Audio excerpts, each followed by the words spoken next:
식후에 갑자기 졸리고 피곤하고 멍해지는 거 이게 단순한 노화가 아닙니다. 바로 혈당 스파이크 때문일 수 있어요. 여러분 혹시 밥 먹고 나서 갑자기 졸음이 쏟아지신 적 있으시죠?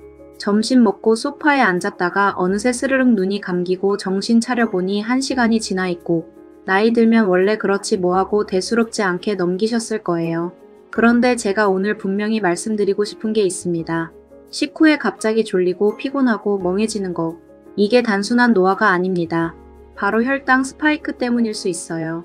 혈당 스파이크가 뭐냐면요. 밥 먹고 나서 혈당이 급격하게 치솟았다가 급격하게 떨어지는 현상입니다. 마치 롤러코스터처럼요. 이게 왜 문제냐면 혈당이 급하게 올라갔다 내려가면 우리 몸이 엄청난 스트레스를 받거든요. 그 순간 졸음이 오고 피로감이 몰려오고 머리가 멍해지는 겁니다. 근데 더 무서운 건요. 이게 반복되면 당뇨병으로 가는 고속도로라는 거예요. 실제로 공복 혈당은 정상인데 당뇨 진단 받으시는 분들 많거든요. 왜냐면 식후 혈당 스파이크가 계속 혈관을 망가뜨리고 있었던 거예요. 그런데 여러분 여기서 정말 놀라운 사실 하나 알려드릴게요. 똑같은 음식을 먹어도 먹는 순서만 바꾸면 혈당 스파이크를 절반으로 줄일 수 있습니다. 밥을 먼저 먹느냐, 반찬을 먼저 먹느냐, 이 순서 하나가 혈당을 완전히 다르게 만들어요. 오늘은 바로 그 이야기를 해드리려고 합니다. 끝까지 보시면 내일 점심부터 바로 실천하실 수 있어요. 안녕하세요. 저는 시니어 건강 콘텐츠를 연구하는 엄마의 생활 다반사입니다. 오늘은 최근 의학계에서 가장 주목받고 있는 주제 중 하나인 식사 순서와 혈당에 대해서 말씀드릴게요. 단순히 이거 드세요, 저거 드세요 하는 얘기가 아닙니다. 왜 순서가 중요한지, 어떤 원리로 혈당이 달라지는지, 그래서 구체적으로 어떻게 먹어야 하는지, 의학 연구 결과와 실제 실험 데이터를 바탕으로 차근차근 풀어드리겠습니다. 아마 듣고 나시면 그래서 내가 밥 먹고 그렇게 졸렸구나 하고 이해가 되실 거예요. 1차 정보 혈당 스파이크란? 자, 그럼 먼저 혈당 스파이크가 정확히 뭔지부터 알아볼게요. 우리가 밥을 먹으면 음식이 소화되면서 포도당으로 바뀝니다. 이 포도당이 혈액으로 들어가면 혈당이 올라가는 거예요. 정상적인 경우라면 혈당이 천천히 올라갔다가 천천히 내려옵니다. 마치 완만한 언덕을 오르내리는 것처럼요. 그런데 문제는 급하게 확 올라갔다가 급하게 확 떨어지는 경우예요. 이걸 혈당 스파이크라고 부릅니다. 왜 이게 문제일까요? 비유를 하나 해드릴게요. 자동차 운전을 생각해보세요. 고속도로에서 시속 100km로 일정하게 달리면 기름도 적게 들고 엔진도 무리가 안 가잖아요? 근데 급가속, 급브레이크를 반복하면 어떻게 될까요? 기름은 펑펑 쓰고 엔진은 과열되고 브레이크는 닳고 우리 몸도 똑같습니다. 혈당이 급하게 오르면 췌장에서 인슐린을 왕창 쏟아냅니다. 야, 혈당 너무 높아. 빨리 낮춰. 하면서요. 그러면 혈당이 급하게 뚝 떨어져요. 이때 우리가 느끼는 게 뭐냐면요. 갑자기 졸리고 피곤하고 힘이 빠지고 머리가 멍해지는 거예요. 혹시 점심 먹고 나서 이런 경험 있으시죠? 아이고 밥 먹었더니 졸려 죽겠네. 그게 바로 혈당 스파이크 때문입니다. 그리고 더 심각한 문제가 있어요. 이렇게 인슐린을 계속 왕창 쏟아내다 보면 췌장이 지쳐버립니다. 인슐린을 만드는 공장이 과로해서 고장나는 거예요. 그러면 어떻게 될까요? 인슐린이 잘 안 나오거나 나와도 제대로 작동을 안 하게 됩니다. 이게 바로 당뇨병의 시작이에요. 그래서 혈당 스파이크가 무서운 겁니다. 한두 번이야 괜찮지만 매일 세끼 이게 반복되면 혈관도 망가지고 췌장도 망가져요. 같은 음식 다른 결과. 자, 여기서 정말 흥미로운 연구 결과를 하나 보여드릴게요. 2015년 미국 코넬 대학교 웨일 의과대학에서 진행한 연구입니다. 제2형 당뇨병 환자들을 대상으로 똑같은 음식을 주고 실험을 했어요. 메뉴는 닭가슴살, 샐러드, 빵, 오렌지 주스. 그런데 먹는 순서만 다르게 했습니다. A그룹 빵, 오렌지 주스, 닭가슴살, 샐러드, 탄수화물 먼저. B그룹 닭가슴살, 샐러드, 빵, 오렌지 주스, 단백질, 채소 먼저. 결과가 어땠을까요? B그룹의 식후 혈당이 A그룹보다 무려 73%나 낮았습니다. 73%요. 똑같은 음식, 똑같은 양, 똑같은 칼로리인데 순서만 바꿨더니 혈당이 이렇게 달라진 거예요. 놀랍지 않으세요? 비슷한 연구가 일본에서도 있었습니다. 2016년 오사카 대학교 연구팀에서 일반인 대상으로 실험을 했어요. 당뇨병 환자가 아니라 건강한 사람들이요. 결과는 마찬가지였습니다. 채소와 단백질을 먼저 먹고 밥을 나중에 먹은 그룹이 혈당 스파이크가 훨씬 적었어요. 심지어 인슐린 분비량도 적었습니다. 그 말은 뭐냐면 췌장이 덜 일했다는 거예요. 같은 양을 먹었는데 췌장 부담은 줄어든 거죠. 자, 그러면 왜 이런 차이가 나는 걸까요? 순서만 바꿨을 뿐인데 왜 혈당이 이렇게 달라지는 걸까요? 지금부터 그 원리를 자세하게 설명해 드릴게요. 핵심 원리 왜 순서가 중요한가? 첫 번째 원리 위장의 문지기 역할. 우리 위에서 소장으로 넘어가는 부분에 유문이라는 게 있어요. 쉽게 말해 문이에요. 음식물이 나가는 출구. 이 문이 열려야 음식물이 소장으로 가서 흡수가 됩니다. 그런데 이 문이 열리는 속도가 음식 종류에 따라 다릅니다. 탄수화물밥, 빵, 면은 소화가 빨라요. 그래서 문이 빨리 열리고 포도당이 빠르게 흡수됩니다. 반면에 단백질과 지방은 소화가 느려요. 문이 천천히 열리고 흡수도 천천히 됩니다. 여기서 핵심이 뭐냐면요. 단백질과 채소를 먼저 먹으면 위장의 문이 천천히 열립니다. 그 상태에서 탄수화물이 들어와도 빠르게 빠져나가지 못해요. 마치 고속도로 톨게이트에서 앞에 차가 천천히 가면 뒤에 차도 천천히 갈 수밖에 없는 것처럼요.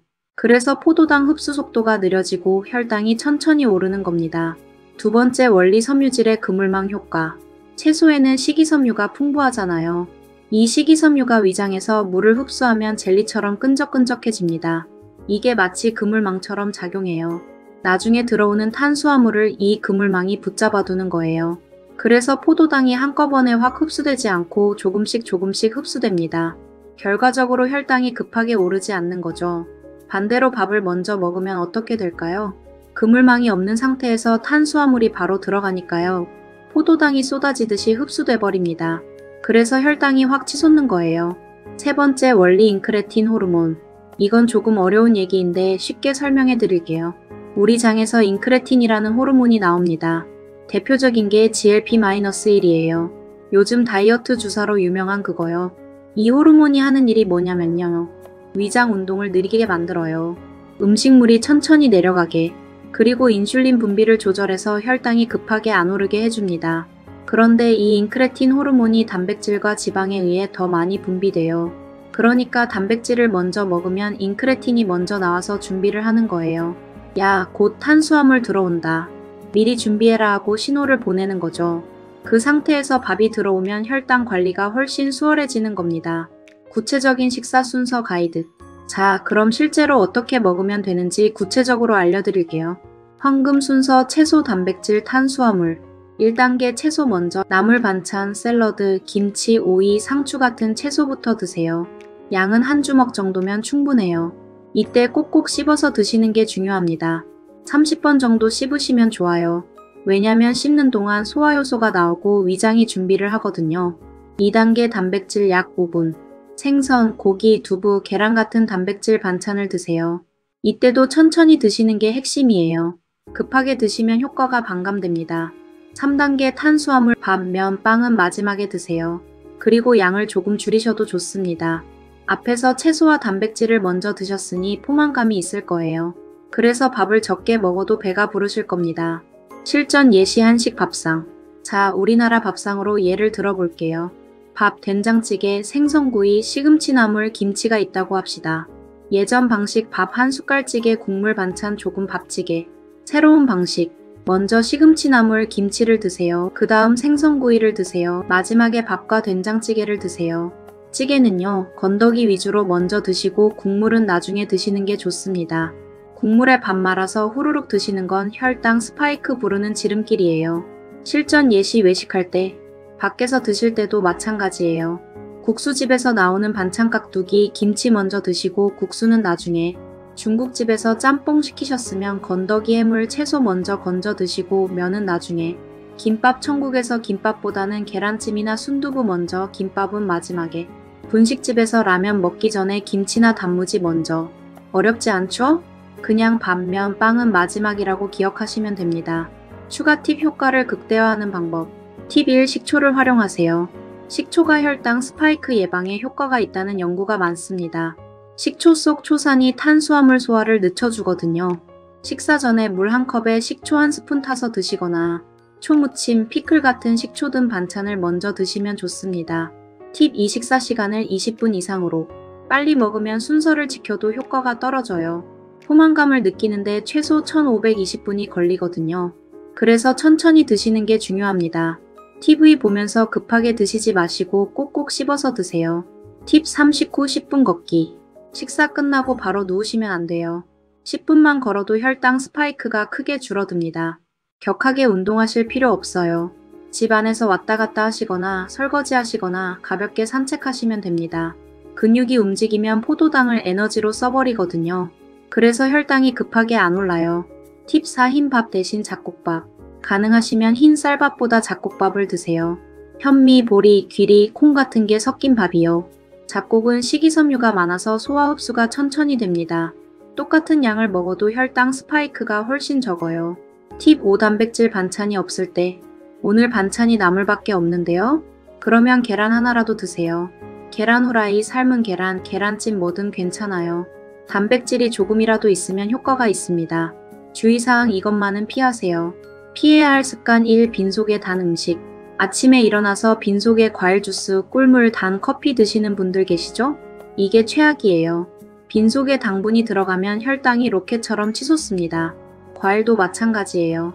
빈속에 과일 먼저 드시지 마시고 식사 끝나고 후식으로 드세요. 피해야 할 습관 2. 국에 밥 말아 먹기. 국밥, 찌개에 밥 말아서 후루룩 드시는 거.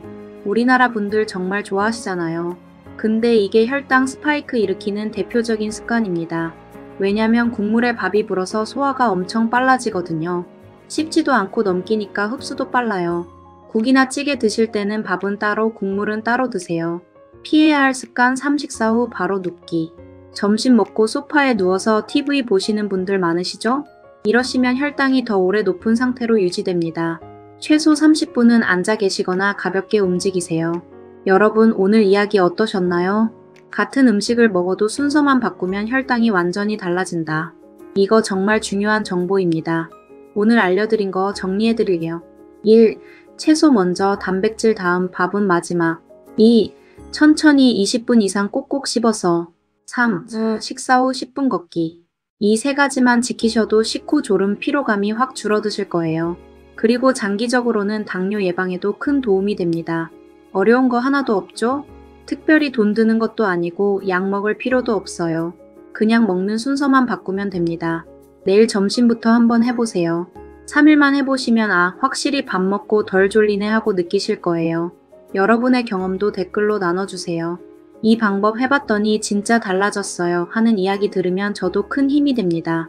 구독과 좋아요, 알림 설정까지 해주시면 건강한 식습관 정보 계속 전해드리겠습니다. 오늘도 건강한 하루 보내세요. 감사합니다.